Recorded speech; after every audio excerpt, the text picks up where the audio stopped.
बुलढाणा जिल्ह्यातील खामगाव तालुक्यातील आवार या गावात रंगपंचमी दरम्यान डीजे वाजवण्यावरून झालेल्या 2 गटातील राड्यात 12 जण जखमी झाले आहेत. पोलिसांनी आतापर्यंत 25 जणांना ताब्यात घेतले असून पोलीस अधीक्षक, अपर पोलीस अधीक्षक, राज्य राखीव पोलीस दल, दंगा काबू पथक व पोलिसांचा मोठा बंदोबस्त गावात लावण्यात आलेला आहे. सध्या गावात तणावपूर्ण शांतता असून रात्रीचा वेळ असल्याने पोलीसही खबरदारी घेऊन आहेत. इथे ग्राम आवारमध्ये खामगाव ग्रामीण पोलीस अंडर इथे वाद्य वाजवण्याच्या कारणानं 2 गटांमध्ये काही काळ तणाव निर्माण झाला होता. आम्ही ताबडतोब इथे आमचे ॲडिशनल पोहोचले स्पॉटवरती. आमचे 4-5 पोलिसांचा स्टाफ पोहोचला, RCP, SRPF सगळं पोहोचले आणि सिच्युएशन ताबडतोब एक 10 ते 15 मिनिटात कंट्रोलमध्ये आणली.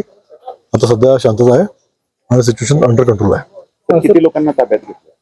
20 लोकांना आम्ही ताब्यात घेतलं आहे या प्रकरणी आणि पुढील कार्यवाही चालू आहे. काही लोक जखमी पण आहेत. 2 जखमी आहेत असं समजतंय आम्हाला.